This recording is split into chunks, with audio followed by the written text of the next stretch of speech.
So welcome to the When Moon podcast. We started this because just purely for fun. And my name is Lucas, and we have our co-host here. His name is Anis. We're just two random guys on the internet talking about crypto, a subject that we are very passionate about. I mean, two random degens. Yeah, random degens. So yeah. First of all, we'd like to start with the overall prices. So Bitcoin and ETH. Anis, can you tell us how Bitcoin is doing? Well, yeah, lately prices have been kind of down. I guess some people are happy about it. Some other people less so. Okay, so Bitcoin is standing at 27,300-ish, and Ethereum 1,800-ish. Yep, on a week, I think they're down around 10%. So quarter one has been fantastic. We've seen Bitcoin rose, 70% or so, and ETH prices gone up 50% or so. And so we're kind of in the point of retracement. Yeah, Anis, why is that so? Enlighten us. Because the crypto gods have spoken. The crypto gods have spoken. Okay. And so when the crypto gods say down, we go down. And when you say up, we go up. Well, I mean, who knows? It's crypto prices, right? Sometimes markets go up, sometimes markets goes down. That's just crypto, guys. I mean, you never know. One day goes up, one day goes down. All right, but let's move on to more of the serious stuff. So,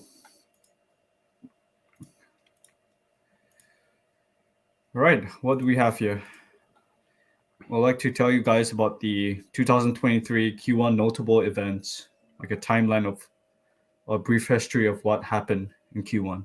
The most important one is, of course, the whole scandal surrounding Silvergate, Silicon Valley Bank, and also Signature Bank. So that's probably part of the reason why markets have been going up and down so much. Contrary to what I would have predicted, the market actually turned up on the news that Silicon Valley Bank basically was taken over by the FDIC. But now we are going down again. So yeah, who knows? It's just a roller coaster ride, right? I mean, you never no one can predict whether markets go up for sure or go down for sure. And anyone who can, I would think, has a godlike mode to make unlimited amounts of money. So we're just two random guys on the internet talking about crypto, something we're very passionate about. But I want to bring up the news about Do Kwon getting arrested. So on the 23rd of March in Montenegro, I believe, which is a sort of like a not very well-known place in Europe. And correct me if I'm wrong, but he got picked up. Come again? It's a small country. It's a small country. But in Eastern Europe? Actually, I think Vitalik just set up a small community down there for... I don't know if it's in relation to Consensus or the Ethereum Foundation, but they just set up a small community down there that does like small events, small conferences, and just like small tight-knit crypto community. Kind of interesting. So it seems like they have a small ETH community right there. That's growing and flourishing. By Vitalik. Yeah. All right. And yeah, it just so happened that Do Kwon was arrested. And yeah, I read a post on Twitter. I'm not sure whether this is true, but he apparently had a hardware wallet stuffed up his rectum. I guess only God knows how much Bitcoin or whatever coins are in there. We have the pictures. But it's quite funny, don't you think? Yeah, better hardware wallet than a kilo of cocaine. I mean, one explodes and one doesn't, right? So, I guess. Yeah. But moving on from Do Kwon, we've got a lot of ZK news coming up.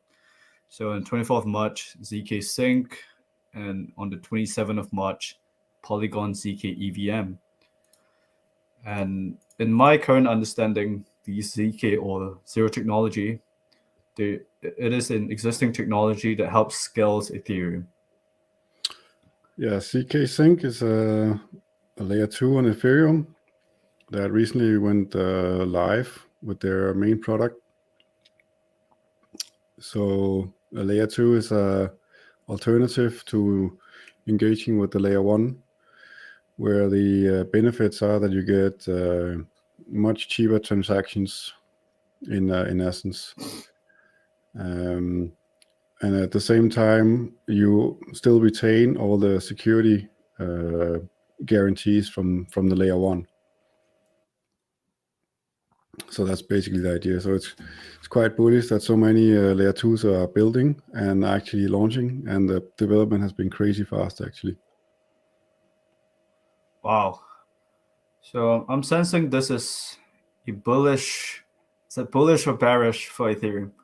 Well, of course it's a bullish signal, but I mean prices are moved by the macro mostly, not so much what goes on at the technical layer.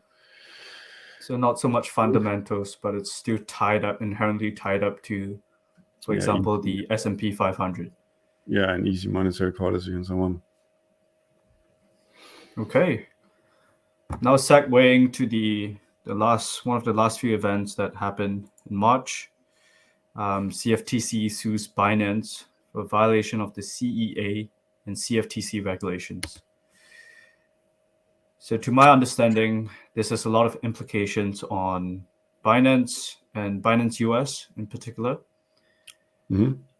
And since Binance US is associated with BUSD, from what I'm hearing in the market and from other experts, or that Paxos, who has an agreement with Paxos, who is the issuer of BUSD, and since Binance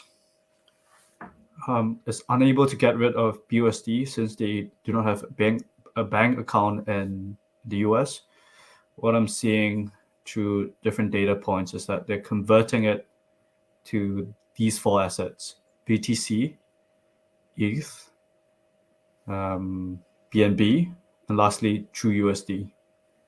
So that could be one of the reasons why prices in Q1 in particular have been pumping.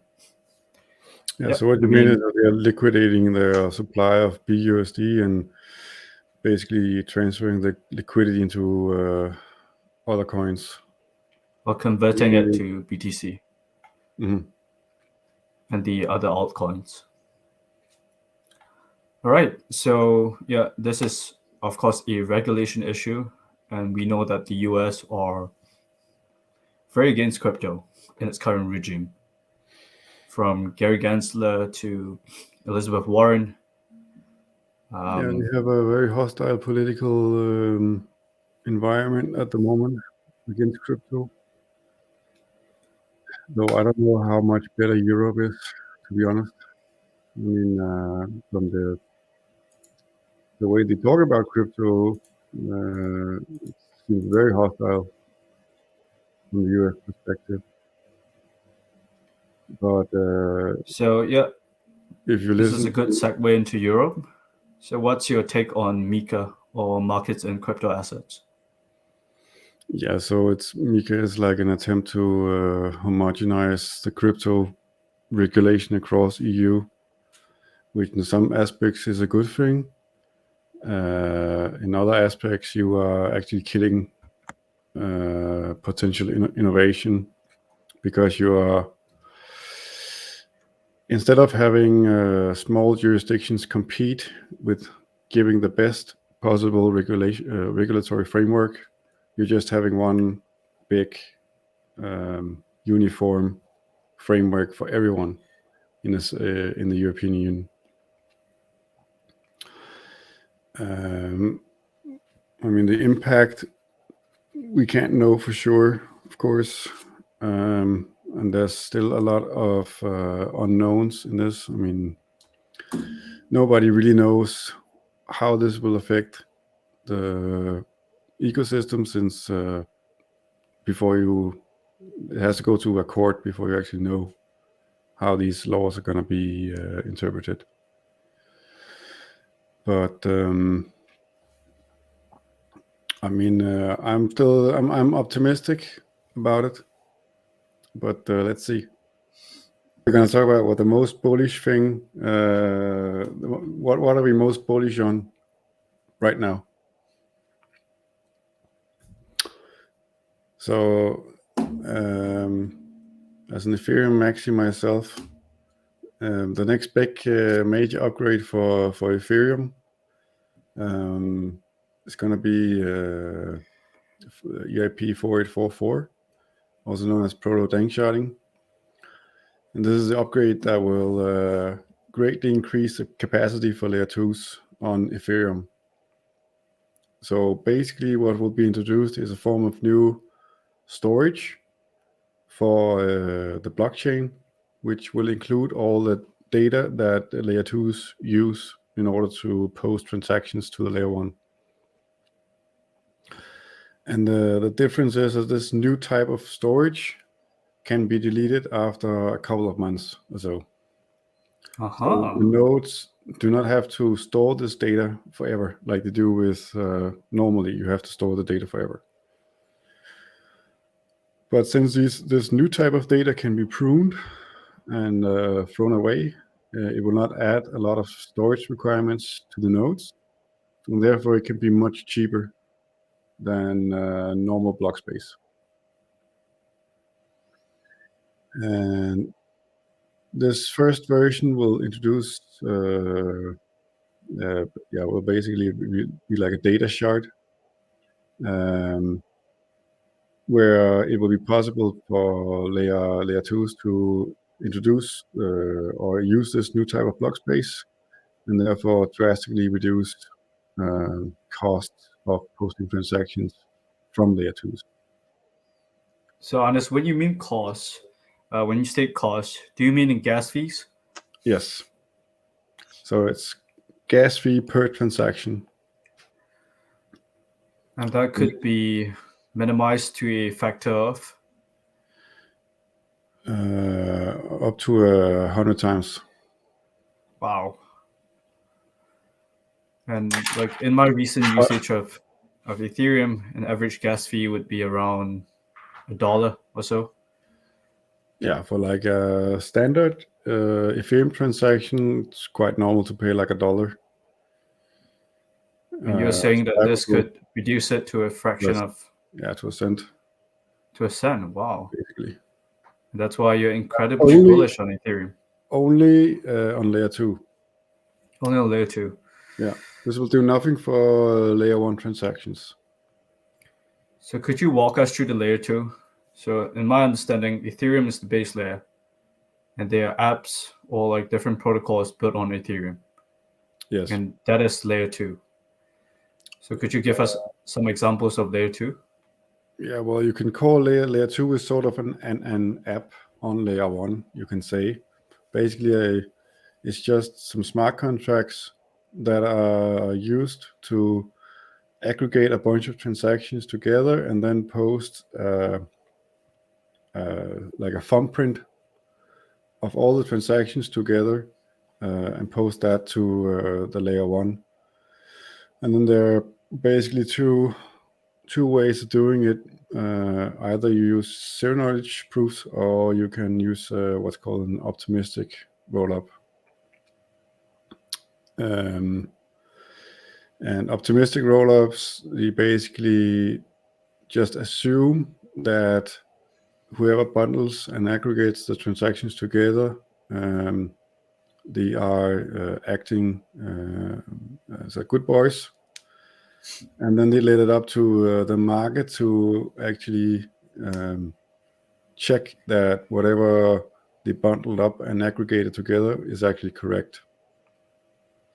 So as an aggregator, you have to put up a bond saying, I'm a good boy, I won't do naughty things. And then if you do naughty things, then someone can come and say, hey, you broke the rules, now you will lose your bond. And as a result, the bond is the penalty that you lose, right? For breaking the laws. Okay. Yes. Whereas in zero knowledge rollups or zero knowledge proof rollups, it's the validity of the bundle is checked when you post it. So you, through a zero knowledge proof, you can prove that you did some calculation correctly by the proof itself, which means you can bundle up like 1,000 transactions, and instead of you having to run through every single transaction to check whether you did it correctly, you can just run the proof, and if the proof is valid, then you've proven that whoever did the proof also did the calculations correctly. I see. So in that scenario, you don't need a bond for the aggregator, and also the withdrawal is potentially instantaneous. So in an optimistic rollup, because of this check after the bundle has been posted, you need to wait a certain amount of time before you can actually withdraw your deposits. But in zero knowledge proof or zero knowledge rollups, you can just withdraw immediately, since there is no time needed to check that what you did was actually correct. So correct me if I'm wrong, but what I'm gathering from you is that optimistic rollups are more centralized. It depends on an overseer to not determine. Not necessarily. I mean, all rollups require what's called a sequencer to actually post the bundles to the layer 1. And right now, all the layer 2s are quite centralized because all the contracts that they interact with are has an admin function that are controlled by the whoever builds the layer 2. But in the long run, of course, the idea is that the rollups and the layer 2s will become more, will give up all the admin privileges and let it be up to the network and the market to have the rollup function. So there's not like the one is more centralized compared to the other, but like in terms of purely seen from a technical perspective.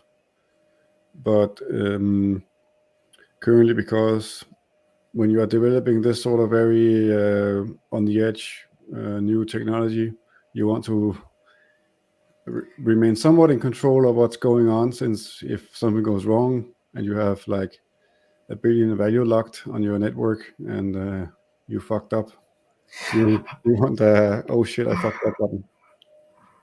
Okay. That makes sense.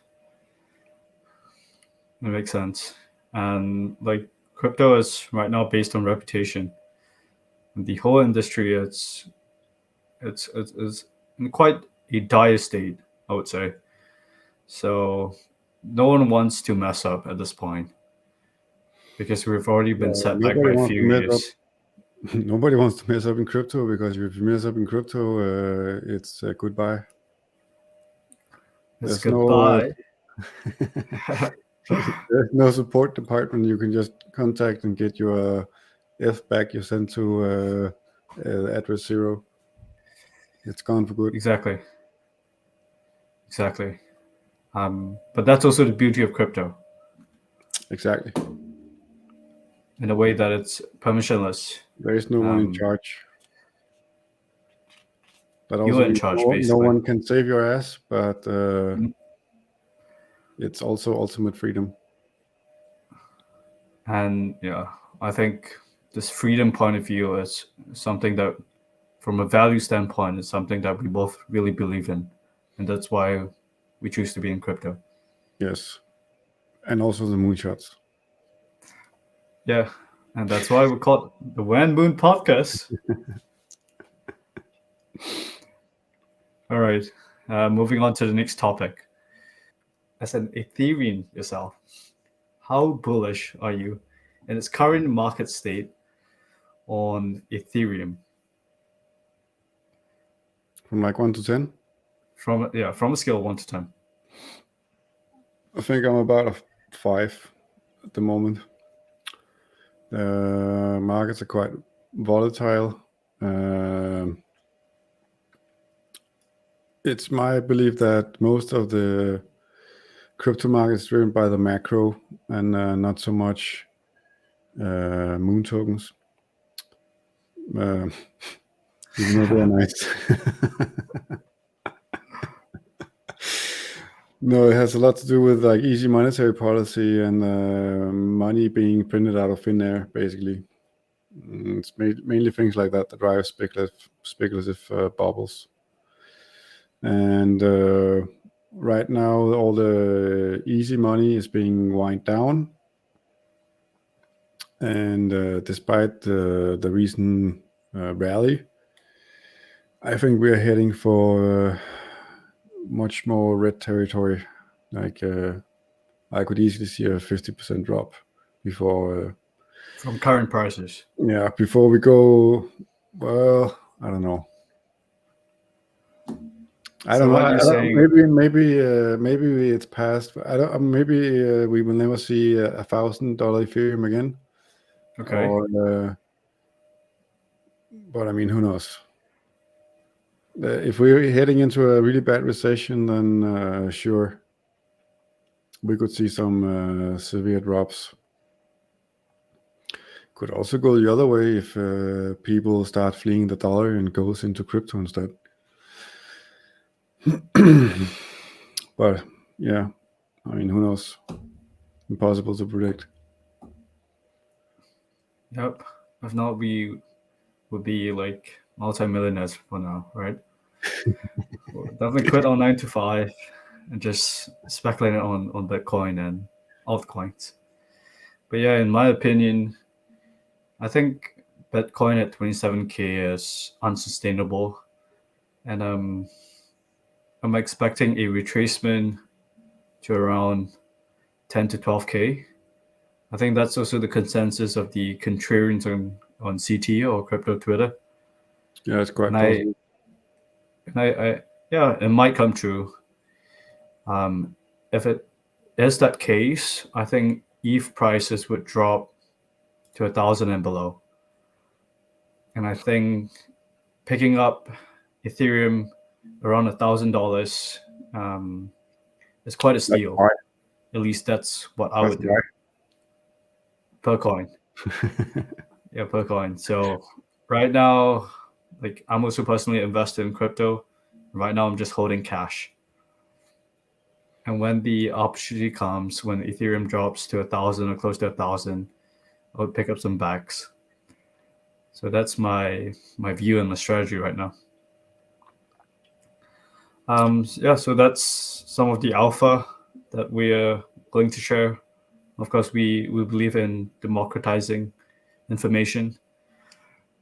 That's also why we set up this podcast. And also why we called it When Moon Podcast. Because we all want to go there. Who doesn't want to go to the moon, right? Exactly. So, yes. So I think going forward, we want to record an episode a week. We also want to invite many guests because we know quite a decent number of people in Europe. That's where we're based. So in contrary to popular belief, we're not we're not some guys in the metaverse. We're actually humans, and we're living in Europe. That's why this podcast is more focused on the Europe side of things. Of course, crypto is global, and we hope to appeal to audiences from the East as well as from the West. Mm-hmm. So, Hannes, anything else to add before we do an outro? Yeah, I think for the next show we should be NFT and avatars. NFT avatars? Yeah. Okay. I look forward to that episode. Maybe we could talk about the Trump NFTs, because he just released a second batch, and they're apparently sold out. So yeah, apparently on Trump. As long as you make NFT, you apparently can't go wrong. So yeah, especially if you're Trump. I mean, it's always sold out. So yep. So yeah, this is for this week's show. I hope you guys enjoy the show. This is our first episode, so we believe with each episode we would improve the quality of the podcast. Well, it's just a pilot. It's just a pilot test. But still, please remember to like our video, subscribe to our channel, and yeah, we'll see you guys next week. Till then.